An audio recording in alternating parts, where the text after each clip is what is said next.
Mari belajar politik untuk Indonesia yang lebih baik. Please subscribe, like, comment, and share YouTube saya. Teman-teman, beberapa hari yang lalu, Presiden ke-7 Joko Widodo membuat suatu pernyataan yang mengatakan bahwa ada strategi besar yang kemudian menerus-teruskan persoalan ijazah palsu dan juga dikaitkan dengan pemakzulan Gibran Rakabuming Raka. Pernyataan ini tidak sedikit mendapatkan tanggapan dari beberapa pihak ya, khususnya dari politisi PDIP Aryo Bimo. Aryo Bimo inilah seorang politisi dari Partai Demokrasi Indonesia Perjuangan yang sangat dekat dengan Joko Widodo dan juga berasal dari Solo. Yang saya maksud berasal dari Solo itu adalah dia mewakili Solo untuk PDIP. Aryo Bimo mengatakan bahwa apa yang dikatakan oleh Jokowi itu, ini janganlah kemudian menimbulkan suatu tafsiran-tafsiran tertentu di dalam masyarakat ya. Karena yang jelas ya, dari PDIP sendiri kita tahu tidak ada upaya-upaya untuk menjatuhkan nama baik Joko Widodo melalui dibesar-besarkannya ataupun diterus-teruskannya persoalan ijazah palsu. Kita tahu bahwa persoalan ijazah palsu ini lebih banyak dikemukakan oleh teman-teman dari alumni asli Universitas Gadjah Mada sendiri, seperti Roy Suryo, Dr. Tifa, ataupun Dr. Risman. Dan mereka bertiga terus tanpa ada takut, tanpa ada was-was, tanpa ada ketakutan akan kehilangan waktu dan sebagainya. Mereka benar-benar mendedikasikan dirinya untuk suatu kejujuran dan kebenaran. Dan sebetulnya persoalan ijazah palsu ini sudah hampir di end atau tamat. Kenapa? Karena kita tahu ya, 3 serangkai ini ya, jadi Dr. Tifa, Roy Suryo, Dr. Rismon itu bukan saja sudah menemukan apa yang disebut dengan ijazah Jokowi yang palsu itu melalui berbagai pendekatan dan juga alat kelengkapan teknologi yang amat canggih yang kemudian bisa menggambarkan apa perbedaan mendasar antara ijazah Jokowi yang palsu dengan ijazah baik itu milik Roy Suryo sendiri atau teman-teman UGM yang ijazahnya asli. Kenapa? Karena dengan sistem ELA, Error Letter Analysis, ini benar-benar bisa digambarkan apakah sebuah ijazah atau kertas yang disebut ijazah itu asli atau palsu dari apakah dilakukan rekayasa percetakan pada ijazah tersebut ya, atau kemudian apakah ijazah tersebut itu mengandung unsur-unsur seperti ijazah asli pada umumnya, yaitu ada watermarknya, ada logo di tengahnya, ada tulisan Universitas Gadjah Mada yang jelas ya, dan kemudian foto juga yang jelas, tidak mungkin itu tidak match antara foto pemilik ijazah dengan orang yang aslinya itu sendiri ya. Ditambah lagi metre yang mereka gunakan di Universitas Gadjah Mada pada tahun 1985 tentunya warna dan nilai rupiahnya berbeda. Ini yang juga kita masih tunggu ya. Sebetulnya kemarin ketika ada pernyataan dari Profesor Dr. Sofyan Effendi yang kemudian menyatakan bahwa ijazah Jokowi itu palsu dan dia itu DO dari Universitas Gadjah Mada, itu sebetulnya sudah hampir mengakhiri persoalan ijazah palsu ini. Namun kita juga tahu bahwa pada 17 Juli 2025 ini Profesor Dr. Sofyan Effendi membuat suatu pernyataan tertulis yang ditandatangani oleh beliau yang kemudian menyatakan bahwa dia mencabut pernyataan yang dibuat oleh dirinya dalam YouTube yang disiarkan secara langsung pagi kemarin 16 Juli 2025. Dan kita juga melihat ya bahwa ini akan semakin kusut persoalan ijazah palsu ini ya. Dan kita juga tahu bahwa ini juga terus akan bergulir ya. Misalnya apakah Jokowi dengan adanya pernyataan dari Profesor Sofyan Effendi itu akan merasa wah makin bergaya lagi, makin powerful kembali ya. Walaupun kita tahu ini adalah suatu pertarungan politik, pertarungan image ya, pertarungan citra politik ya, dari apakah kemudian seseorang yang berkuasa amat kuat dengan kekuatan ekonomi yang sangat kuat juga, kekuatan politik dan juga birokrasi yang masih kuat pula, ini akan bisa mengalahkan sebuah kekuatan moral yang dimiliki oleh Dr. Tiva, Roy Suryo, dan juga Dr. Rismond. Kenapa? Karena terus terang ya, persoalan ijazah palsu ini tidak akan selesai dalam waktu dekat ya. Kalau memang misalnya tidak ada pernyataan dari Presiden Prabowo Subianto dan juga Sultan Hamengkubuwono ke-10 mengenai persoalan ini. Mengapa? Karena di masyarakat akan terus muncul dugaan-dugaan, persepsi-persepsi, dan juga lagi-lagi kepercayaan-kepercayaan bahwa di satu pihak Jokowi itu katanya punya ijazah, dia juga punya skripsi, tapi di pihak lain orang yang mengikuti masalah ini dari awal, ya, dari awal maksud saya dari tahun 2016 ketika buku Undercover Jokowi atau Jokowi Undercover yang ditulis oleh Trimulyono, ya, Bambang Trimulyono itu muncul dan kemudian menyebabkan Bambang Trimulyono dan Gus Nur itu diadili dan masuk penjara. Ya.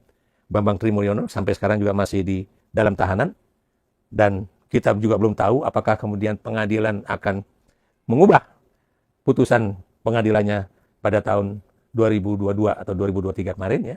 Dan ini berarti dia akan tetap berada di dalam tahanan. Sementara kita tahu di dalam kekuatan politik sendiri ada orang-orang yang masih terus menyatakan bahwa sudahlah selesaikan masalah ijazah palsu ini. Tidak ada positif-positifnya. Dan orang tersebut tentunya adalah orang dekat Jokowi dan kemudian mendapatkan maslahat dari posisinya yang dulu sebagai orang dekat Jokowi, ya, baik di pemerintahan maupun dari sisi ekonomi, ya. Tapi tidak sedikit pula orang yang kemudian ingin melihat bahwa kita harus memperbaiki amburadunya pemerintahan di negeri yang tercinta ini, Indonesia. Mengapa? Kalau kemudian persoalan ijazah palsu ini hanya diselesaikan melalui pendekatan kekuatan politik, kekuatan birokrasi, kekuatan ekonomi, kekuatan juga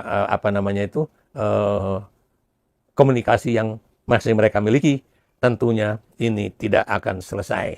Sementara kita tahu yang namanya rakyat ini benar-benar sudah menderita. Kalau kemudian Jokowi menang dalam kasus ijazah palsu ini, walaupun saya meyakini bahwa ijazahnya itu benar-benar palsu, dan kemudian bahwa dia juga punya teman-teman satu angkatan di Fakultas Kehutanan Universitas Gadjah Mada, angkatan tahun 80 yang lulus pada 1985, yang pastinya itu memiliki hati nurani, ya, yang mereka juga bisa bicara secara gamblang, secara benar, ya, apakah benar Jokowi itu mengikuti kuliah di Fakultas Kehutanan Universitas Gadjah Mada secara runtut dari tahun 80 sampai dia mendapatkan ijazah tersebut, ya. Dan berbagai fakta dan juga analisa sebetulnya sangat kuat menyatakan bahwa Jokowi tidak lulus dari Universitas Gadjah Mada. Dia juga tidak membuat skripsi tentang kayu atau bagaimana penggunaan kayu lapis di Kotamadya Solo, ya, dan juga bahwa skripsinya itu tidak pernah diuji. Kenapa? Karena memang tidak pernah selesai. Dan kalau ini kemudian ditutup-tutupi dengan misalnya tidak adanya transparansi mengenai skripsi tersebut dan ijazah tersebut, ya, oleh Universitas Gadjah Mada, tentunya ini suatu hari akan mencemarkan nama baik institusi universitas yang sangat-sangat ternama juga di Indonesia, yaitu Universitas Gadjah Mada. Dan kita lihat saja apakah kemudian juga teman-teman alumni Gadjah Mada, baik itu yang menyebut dirinya rela agama, yang akan bergerak, dan kemudian apakah kemudian sivitas akademika Universitas Gadjah Mada, dari mereka yang senior sampai yang masih menduduki bangku kuliah di Universitas Gadjah Mada, ini juga akan kemudian menyatakan diri bahwa memang Joko Widodo bukanlah alumni Universitas Gadjah Mada. Kita tunggu saja, tapi yang jelas kebenaran akan mencari jalannya sendiri. Oke kawan-kawan, selamat datang dan selamat kembali lagi di channel Mata Netizen kita. Dan tentunya tadi kawan-kawan memastikan telah menonton video selanjutnya, tadi video sebelumnya yang ada beberapa topik pembahasan yang telah disampaikan kepada kita sebagai wawasan dalam melihat situasi masa terkini masalah terkaitan ijazah Bapak Joko Widodo. Dan tentunya kita dapat memikir dan melihat ke depannya ini kawan-kawan, bagaimana atau apa strategi atau apa yang akan nanti dilakukan oleh Bapak Presiden Joko Widodo sehingga masalah terkait ijazah palsu yang telah dilibatkan kepada dia dan sudah bertahun-tahun dan masih belum terselesaikan atau dapat difikskan, walaupun MK, UGM dan dari kepolisian sudah menyatakan bahwa ijazah Bapak Jokowi itu ijazah asli dan benar-benar telah kuliah di UGM, dan UGM juga telah menyampaikan hal sedemikian, bahwasannya menyatakan ijazah Bapak Joko Widodo asli. Dan kenapa Bapak Jokowi ini tidak ingin memberikan sanksi kepada orang-orang yang telah menyalahkannya dalam hal ijazahnya di UGM? Kenapa dia tidak menyelesaikan dengan hukum? Ada apa yang direncanakan dengan Bapak Joko Widodo ini sehingga terhambat-hambat, tertunda sampai sekarang? Seharusnya ini apabila ada ketegasan, kurang lebih dari 1 bulan pasti sudah clear. Dan ini udah berbulan-bulan kawan-kawan dan masih belum selesai. Bahkan ada juga yang baru viral sekarang tentang Rektor UGM atau mantan Rektor UGM yang membuka suaranya terkait hal masalah ijazah Bapak Jokowi, dan tidak lama sedemikian dia menarik kata-katanya atau ingin menghapus video yang telah beredar di masyarakat tentang hal dirinya mengatakan masalah ijazah Bapak Joko Widodo ini. Tentunya dengan kejadian seperti itu kita sebagai masyarakat makin berpikir, makin melihat ada apa yang terjadi ini sehingga hal sedemikian mantan rektor aja dapat menarik kata-katanya kurang lebih 24 jam kan, atau cuma 1 hari penyampaian dan ditarik kemana. Dan ini sangat membuat kita mengejutkan tentang hal ini. Kenapa dan mengapa hal ini terjadi? Atau adakah kaitannya dengan Bapak Jokowi atau bagaimana kawan-kawan? Dan bagaimana pendapat kawan-kawan? Berikan di bawah kolom komentar biar kita bisa saling diskusi bersama-sama masalah hal ini agar bisa kita dapat berinteraksi dan memberikan pandangan masing-masing.